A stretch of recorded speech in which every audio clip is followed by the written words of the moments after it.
tudo bem? Eu sou Maristela Lopes, nutricionista esportiva aqui da Academia Movimento. E hoje a minha dica para vocês é sobre índice glicêmico. O que significa isso? Bom, o índice glicêmico é uma medida que a gente tem que compara uma mesma quantidade de ingestão de carboidrato com o tempo que ele demora para ser absorvido e ser disponibilizado como glicose para a corrente sanguínea, ou seja, o tempo que eu como até que ele vai virar açúcar no meu sangue. Então a gente tem dois tipos, os alimentos de alto índice glicêmico, que são normalmente os carboidratos simples, o pão francês. O pão francês é o que tem mais alto índice glicêmico. Açúcar, macarrão, batata inglesa, doces em geral, chocolate. Então esses são os alimentos que após o consumo eles conseguem atingir a corrente sanguínea na forma de açúcar de uma forma mais rápida. E os de baixo índice glicêmico são os alimentos que quando a gente consome, eles demoram um tempo maior para passar pelo processo digestório, absorção, até serem disponibilizados para a corrente sanguínea na forma de glicose, ou seja, açúcar. Qual que é a diferença no esporte? Qual momento a gente deve usar cada um? Os dois são bons, os dois são ruins, então qual que é a diferença? Bom, na atividade física, o indicado 1 hora antes do exercício físico é o consumo de carboidratos de baixo índice glicêmico.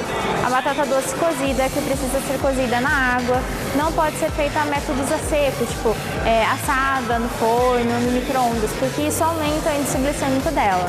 Então tem que ser cozida na água, pode ser os alimentos integrais, como o pão integral, a aveia, o arroz integral também, de preferência junto com alguma leguminosa, ou um pouco de feijão, uma lentilha, uma ervilha fresca, mas em pequenas quantidades.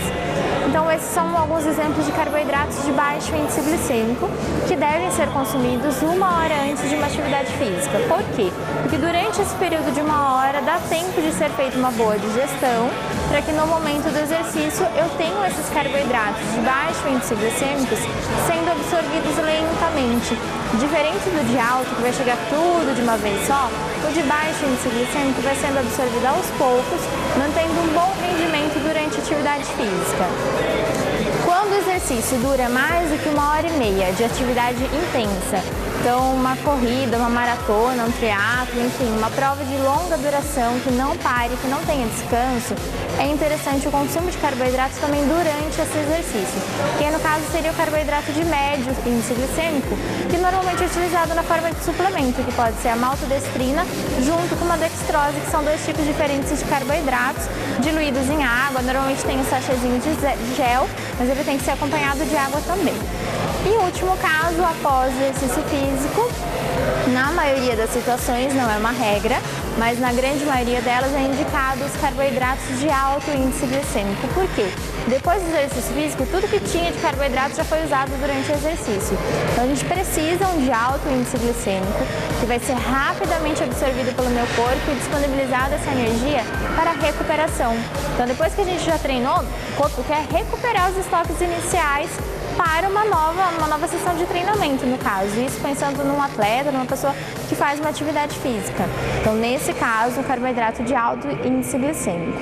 Quantidade é muito variável, isso normalmente é calculado de acordo com o sexo da pessoa, o nível de atividade física, enfim, o objetivo que ela tem com aquilo. Mas de uma forma simples, é assim que a gente faz essa divisão. Outra coisa interessante que assim, é o tanto que quanto mais alto for o índice glicêmico de alimento, mais o meu corpo precisa liberar insulina para depois manter esse equilíbrio, porque alto índice glicêmico aumenta o nível de carboidrato, logo precisa produzir mais insulina. E o de baixo índice glicêmico não, como ele vai sendo absorvido aos pouquinhos, nosso corpo libera menos insulina para essa absorção. E onde que a gente pode ter benefício disso? Para quem não é atleta e está buscando uma perda de peso, por exemplo. Neste caso, na maioria das refeições a gente vai optar pelo baixo índice glicêmico, porque é interessante eu manter baixa a liberação de insulina, porque se o meu corpo queima mais calorias, ele vai gerar, usar mais aquilo como fonte de energia em vez de fazer reserva, em vez de fazer estoque. Bom, então essa é a minha dica para vocês hoje. Quais são os alimentos, os carboidratos de alto e baixo índice glicêmico e onde você pode utilizar. Acompanhe minhas dicas pela fanpage da academia e pela minha fanpage Nutricionista Maristela Lopes. Até o próximo!